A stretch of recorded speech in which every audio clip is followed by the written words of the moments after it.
ಕ್ರೀಡಾಭಿಮಾನಿಗಳೇ, ಪಕ್ಕಾ ಸ್ಪೋರ್ಟ್ಸ್ಗೆ ಸ್ವಾಗತ. ಕ್ಯಾಪ್ಟನ್ ಅಂದ್ರೆ ಹೀಗಿರ್ಬೇಕು.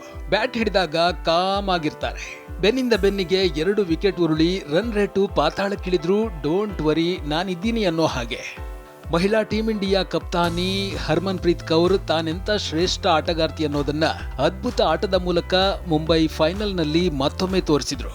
ಆರಂಭದಲ್ಲೇ 14 ರನ್ ಗಳಿಸುವಷ್ಟರಲ್ಲಿ ಪ್ರಮುಖ 2 ವಿಕೆಟ್ಗಳನ್ನ ಕಳೆದುಕೊಂಡು ಎಲ್ಲಾ ಮುಗ್ದೇ ಹೋಯಿತು ಎನ್ನುವಾಗ ಸ್ಕಿವರ್ ಬ್ರಂಟ್ ಜೊತೆ ಬೆಳೆಸಿದ ಅದ್ಭುತ ಜೊತೆ ಆಟವೇ ಡೆಲ್ಲಿಗೆ ಮುಳುವಾಯಿತು. ಅದೆಂತ ಪರಿಪಕ್ವತೆ, ಅದೆಂತ ಶಾಟ್ಸು. ಬಾಲ್ಗಿಂತ ರನ್ ಕಡಿಮೆ ಇದ್ದ ಸಮಯದಲ್ಲಿ ಬ್ರಂಟ್ ಜೊತೆ ಸಿಂಗಲ್ ರೊಟೇಟ್ ಮಾಡ್ತಾ ತಂಡವನ್ನ ಆಪತ್ತಿನಿಂದ ಎತ್ತಿ ಗ್ಯಾಪ್ ಅಲ್ಲಿ ಬೌಂಡ್ರಿ ಹೊಡೆದು ಅದ್ಭುತ ಇನ್ನಿಂಗ್ಸ್ ಕಟ್ಟಿದ್ದಕ್ಕೆ ಡಗೌಟೇ ಬೆರಗಾಗುತ್ತೆ. ಡೆಲ್ಲಿ ಎದುರು ಮುಂಬೈ ಕತೆ ಖತಮ್ ಎನ್ನುವಾಗ ಸ್ಪರ್ಧಾತ್ಮಕ ಮೊತ್ತ ರೆಡಿ ಆಗ್ಬಿಡ್ತು. ಅಂದ್ರೆ 150 ರನ್ ಟಾರ್ಗೆಟ್. ಇನ್ನು ಚೇಸ್ ಮಾಡೋಕೆ ಹೋದ ಡೆಲ್ಲಿಗೆ ಶಫಾಲಿ ವರ್ಮಾ ಆಸರೆ ಆಗ್ಲೇ ಇಲ್ಲ. ತಾನು ಆಡಿ ನೋಡಿ ಕ್ರೀಸಲ್ಲಿ ನಿಲ್ಲುವಂತಹ ಆಟಗಾರ್ತಿ ಅಲ್ಲ ಅನ್ನೋದನ್ನ ಮತ್ತೊಮ್ಮೆ ತೋರಿಸಿದ್ರು. ಖುದ್ದು ಕ್ಯಾಪ್ಟನ್ ಮೆಗ್ಲ್ಯಾನಿಂಗ್ 13 ರನ್ಗೆ ಕೈಕೊಟ್ರು. ಜೊನಾಸೆನ್ 13 ರನ್ ಗಳಿಸಿ ಟಾಟಾ ಹೇಳಿದ್ರು. ಇನ್ನು ಡೆಲ್ಲಿಯಲ್ಲಿ ಯಾರು ಬ್ಯಾಟರ್, ಯಾರು ಆಲ್ರೌಂಡರ್, ಯಾರನ್ನ ಎಲ್ಲಿ ಯಾವಾಗ ಕಳಿಸಬೇಕು ಎನ್ನುವ ಪ್ರಜ್ಞೆ ಇಲ್ಲದೆ ಫೈನಲ್ ಪಂದ್ಯವನ್ನೇ ಕಳ್ಕೊಂಡ್ರು.